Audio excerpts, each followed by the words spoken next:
the tools, the various things are all part of the ministry that he has to provide. And I'll tell you a little secret about, I have learned, part of what helps my wife enjoy the church is when I've got enough money once in a while to say, hey, hon, here's $50, go buy an outfit. Oh, man. Because she makes a direct connection between the church and that. We have for years. We have been in places.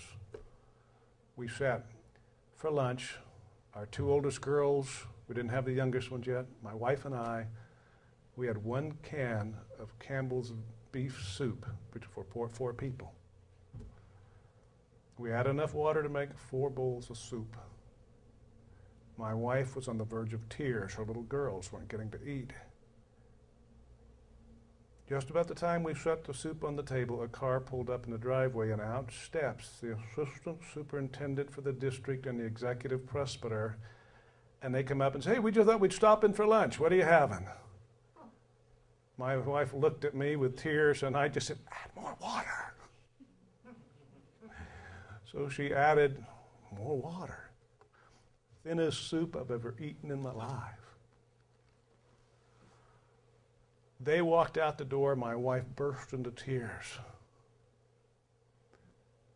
The church doesn't know and doesn't care what it's costing our family in terms of emotional damages. And it's just money. God answered that. Because they had been there at that time, they went and they rounded up some stuff for us. Thinnest soup they'd ever eaten, too. It's not just how much is he making.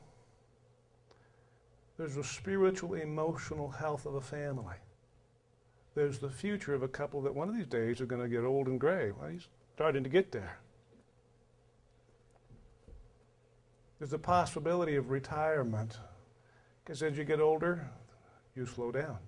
You're not as capable.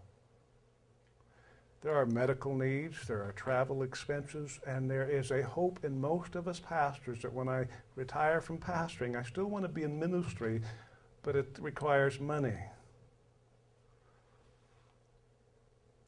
I just say this to you. The Bible is very, very, very clear that a church is commanded and has an absolute responsibility to take care of those who labor in the Word. I don't think you can do too much. Beyond the fact that he's getting wages, there's a family, and I will tell you, his son and his daughter are 2 of the greatest candidates God has to call in the ministry.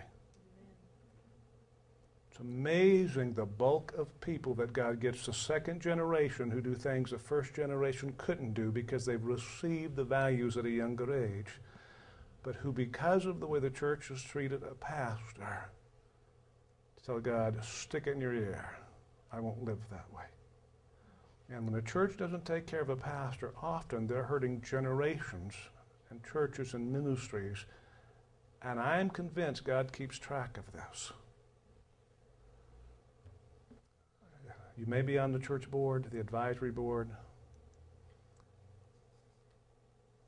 You want to be very careful. You have no idea the delicate thing you're handling and the potential, the future. You never want God to have to spend 15 years healing something you broke in a person's life. We as pastors are flawed. We're human. We make huge mistakes. I've apologized from the pulpit so many times, it just makes me...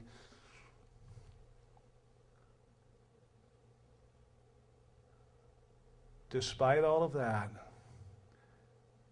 by the grace of God, I have a daughter who is a missionary, another daughter who is our youth pastor, a son who is a youth pastor in a large church in Montana. My youngest daughter has just gotten married, and she wants to be involved in choir directing in a church and in ministry. While there's been struggles and stuff, it's been one of our concerns to protect our kids as much as possible so God can use them. You have the chance as a church to be an influence on the lives of generations by simply taking care of one family. Just one.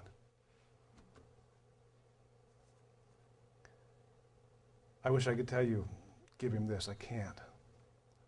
But I can tell you it's almost no possibility at all that you'll overpay him.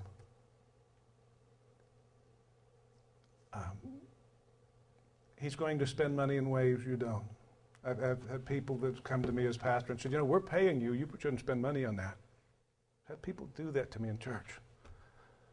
And I said, no. Number one, you don't pay me. God's taking care of me. He may be using you, but it's God who takes care of me, and I won't take it from any other position.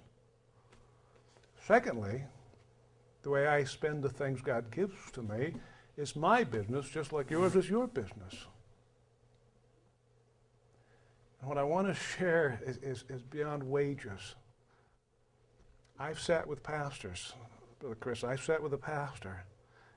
When I was visiting, before I had this job as the director of home missions, I simply ministered to pastors anyway.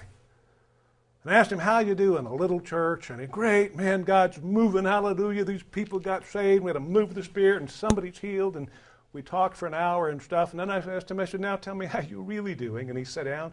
He started bawling.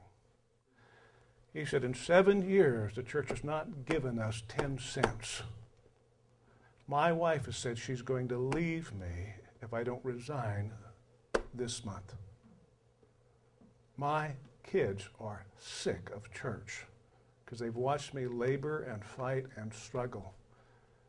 He said, I've got the call of God and a burning passion to serve Him, but my family is a wreck. And the church is just worried about putting money in the bank for Jesus.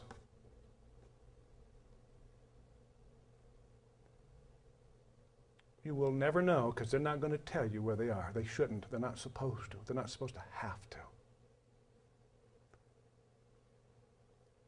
You should love God and them enough that as much as is within you, you supply their needs with an abundance.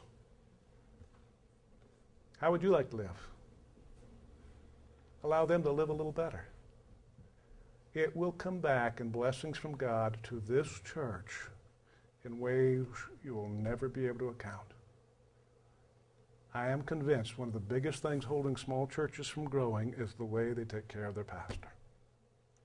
I'm convinced. After the travel, and I go to churches around the district and with different denominations and things,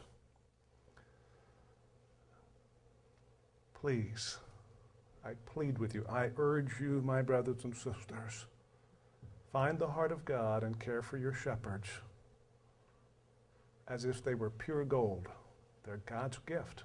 He's not only called them, He's chosen them and placed them here, and they've paid prices they'll never tell you about. Honor them, esteem them extremely highly for their work's sake. Not because they're good looking. She is rather attractive. I don't know how he ended up with her. A little money involved. Comments or questions?